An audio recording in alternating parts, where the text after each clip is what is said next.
Hello friends, the topic for today is Onem2M IoT standardized architecture. The challenges and requirements of IoT have driven a whole new discipline of network architecture. In the past several years, architectural standards and frameworks have emerged to address the challenge of designing massive scale IoT networks. Onem2M is a joint effort from 8 national and international standard bodies to create a global standard for M2M IoT devices and software to interoperate with each other out of the box. Onem2M still is a developing standard. In today's video, we'll be discussing Onem2M IoT standardized architecture in brief. Let us start. Welcome to our channel Engineering and Technology for You. If you are not subscribed to our channel, kindly subscribe and press the bell icon so that you get notifications for our future videos on this subject. The topic for today is Onem2M IoT standardized architecture. Let us start with the introduction. Now, Onem2M is a global standard initiative for machine to machine, that is M2M communication and Internet of Things, IoT. The main purpose and the goal of Onem2M is to develop technical specification which will address the need for a common M2M service layer, and that can be readily embedded within various hardware and software and relied upon to connect the myriad of devices in the field of M2M application servers worldwide.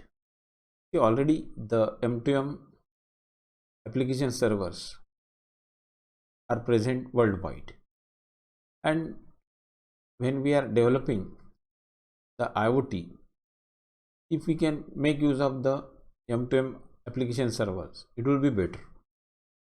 So here is an effort to develop a M2M service layer that will be common and it will be easily embedded into the hardware and software. And then second critical objective of Onem2M is to attract and actively involve organizations from M2M related business domains such as telematics and intelligent transportation, healthcare, utilities, industrial automation, smart home, etc. So all these are the fields where IoT is being used. That's why if the people from these areas they come together, that will become a good standard. Now let us see the Onem2M layered model. Here in the figure we have shown Onem2M layered model for supporting end-to-end M2M services. So this model comprises of 3 layers: application layer, common service layer and network layer. The application layer, here the Onem2M architecture gives major attention to connectivity between devices and their application. So it includes the protocol and attempts to standardize northbound API definitions for business intelligence or BI systems. So that will be the part of the application layer. Then common service layer. Here it has a horizontal architecture. See what is horizontal architecture, we'll just see in the next few slides. At this layer, horizontal modules include physical network the IoT application runs on and the underlying management protocol and the hardware. So that will be part of the common service layer. Then the last is the network service layer. This is communication domain for IoT devices and the endpoint. So that will include the different IEEE standards for networking. Then let us go further. Here we are showing the functional architecture. So we have the field domain and the infrastructure domain, and here we have the application entity, and then there is nothing but the common service entity, and this is the network service entity, and they are connected with the help of the reference points. So this MCA, that is for the machine to machine communication application.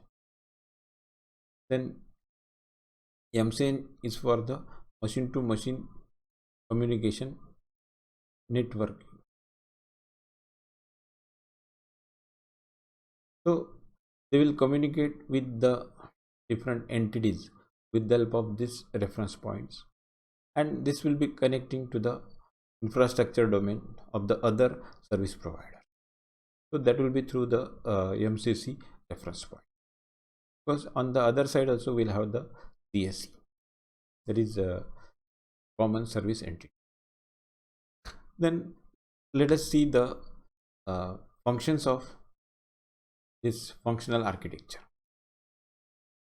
See, here we have the application entity. As we have seen, application entity is nothing but an entity in the application layer that implements M2M application service logic. Then each execution instance of the application service logic is termed as application entity or AE, and then for and it is identified with the AE ID. It will have ID for the application entity. The examples of application entity includes instance of fleet tracking application, or remote blood sugar monitoring application, a power metering application, or a controlling application. So these are the various examples for the application entity. Then we have the common services entity, CSE.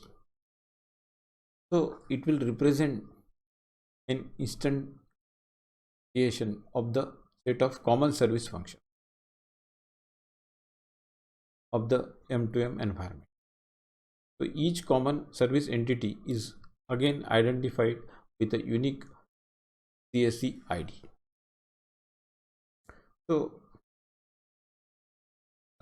examples for these services would be, it will include data management, device management, then M2M service subscription management, and local services.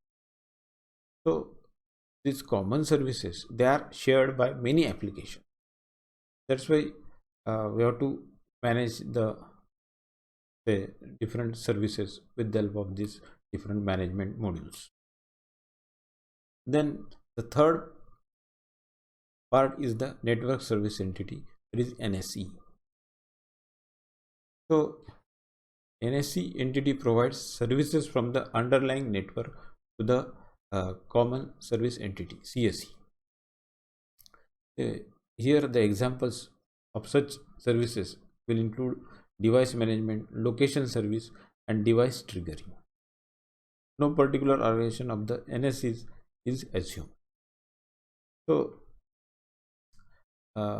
these services will be provided depending on the type of network present. Then let us go to the M2M service layer. So this is the most important layer in this architecture. So the architecture standardized by M2M defines an IoT service layer or It is a software middleware sitting between the processing and communication hardware and the IoT application. So it provides a rich set of functions needed by many IoT applications.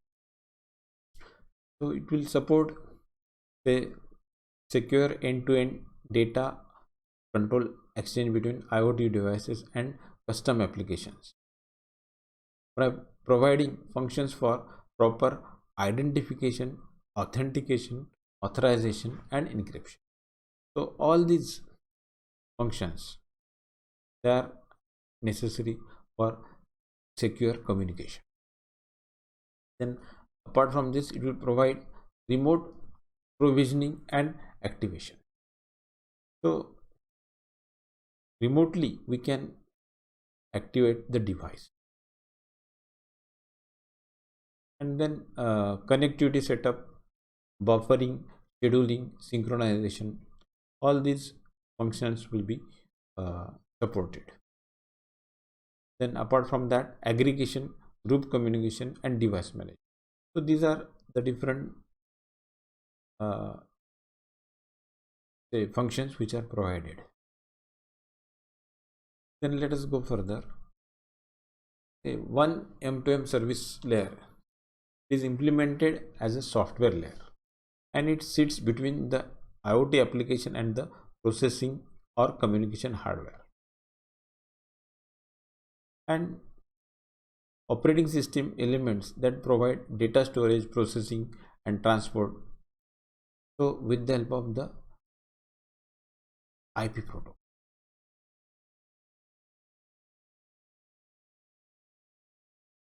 However, the non-IP transports are also supported via the internetworking proxies.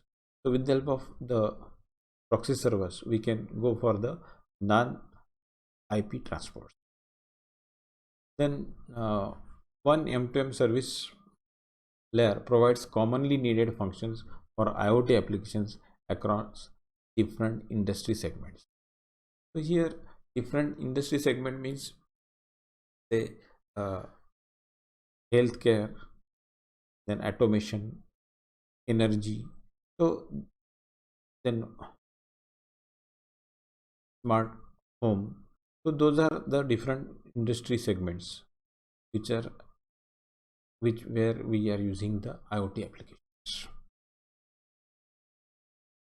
Then let us see that you have already mentioned that one M2M defines horizontal architecture for the common service layer is the horizontal architecture. So here will enable applications in multiple domains using common framework and uniform APIs. That's why it is shared by many applications. So using these standardized APIs, it is much simpler for the machine to machine or IoT solution providers to cope up with the complex and heterogeneous connectivity choices, because here we'll be abstracting, we'll make an abstract and we'll just give the not give the details using the underlying network technologies. So it will be easy for the developers. Therefore, IoT service layer specified in one M2M can be understood as a distributed operating system for IoT. So it will provide uniform APIs to IoT applications in similar way as mobile OS does for the smartphone ecosystem. So here, as we have mobile OS is providing different APIs. So similar way here the IoT will be viewed as a distributed operating system.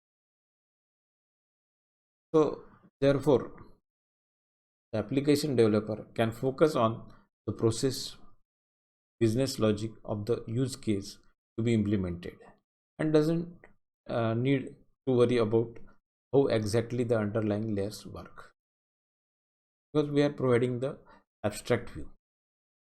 So this is very much like writing a file to a file system without worrying how hard disk and their interfaces actually work. So this is all handled by one M2M service layer without a need of programmer to become an expert in each of these layers. That's why this horizontal architecture of the common service layer will be very much useful for the developer. So IoT service layer. So in the IoT service layer, we have the applications. The applications control connectivity layer and built-in sensor via the APIs. Here you can see the API. So provided by the operating system. So operating system will provide the APIs and that will control the applications. So that means here it implies that the applications are becoming portable. So they will be able to work on their own. Then second is part is the operating system. The operating system collects data transfer requests from applications and the OS optimizes and controls use of network by the device and provides security. So that is the function of the operating system. And then we have the connectivity. So it will provide access to the internet via wired or wireless net. That is for connecting with the internet, because IoT is based on the internet. And this is the actual device which is shown here. So this is the IoT service layer. Then next part is the IoT cross-domain interportability. Now this is the main issue in the IoT. Here we have the different applications of IoT: building, energy, security. And without one M2M, we will have the highly fragmented market with limited vendor specific applications. Then reinventing the wheels, same services developed again and again. So that will be the problem without say M2M, machine to machine communication. And here it will contain its own technology without interportability.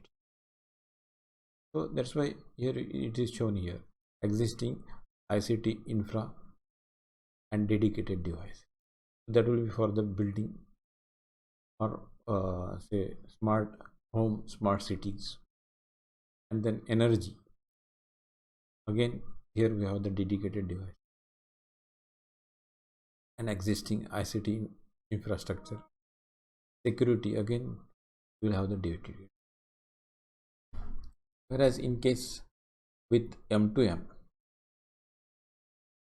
we will have all the M2M devices which will be able to communicate. So there will be a common service platform and this converged ICT infrastructure. So end-to-end platform. So it will be common service capabilities and interoperability at the communication and the data. So there is, here you can see these are communicating with each other. So that is interportability. And then interaction between the heterogeneous application and device.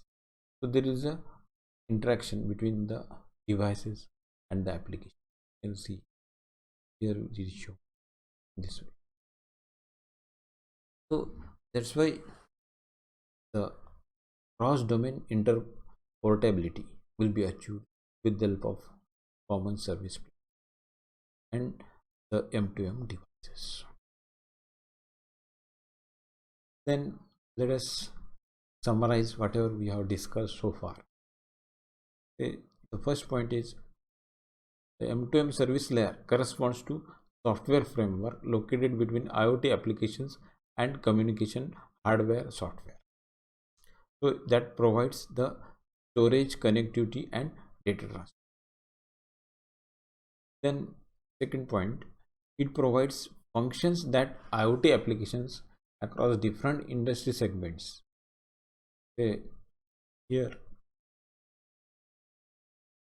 again different industry segments means energy, healthcare, then smart cities, smart home. So here it will need the data transfer, security, that is encryption, scheduling, event notifications, remote software update. So these are the commonly used functions. So they are provided by the common service layer. Then it supports cooperative intelligence in distributed application, that is in devices, gateways, back-end or cloud application. So there is cooperative intelligence. So each of them will cooperate for the particular application. Then it supports selection of underlying transport protocol and serialization formats. So the selection and of the transport protocol and formats will be done with the help of the common service layer, and that's why it will be like a operating system for the IoT, Internet of Things. So that will be sitting on the field devices, sensors, gateways and in the servers. So this common service layer will provide the function as a operating. So, and last point, it is a standard not controlled by a single private company. So when we talk about the standard, there has to be a compatibility or interportability, and the vendors who are going to manufacture the devices, sensors and gateways, servers, they will follow the standard, and then it will be possible to make the Internet of Things a reality. So with this we come to the end of this video. If you have any questions, you can contact me on Facebook, Twitter, Gmail or Instagram. Then if you like the video, press the like button, share with your friends and subscribe to our channel Engineering and Technology for You. And don't forget to press the bell icon, because this will give you notifications for our future videos on this topic. And thanks for watching. Have a nice day.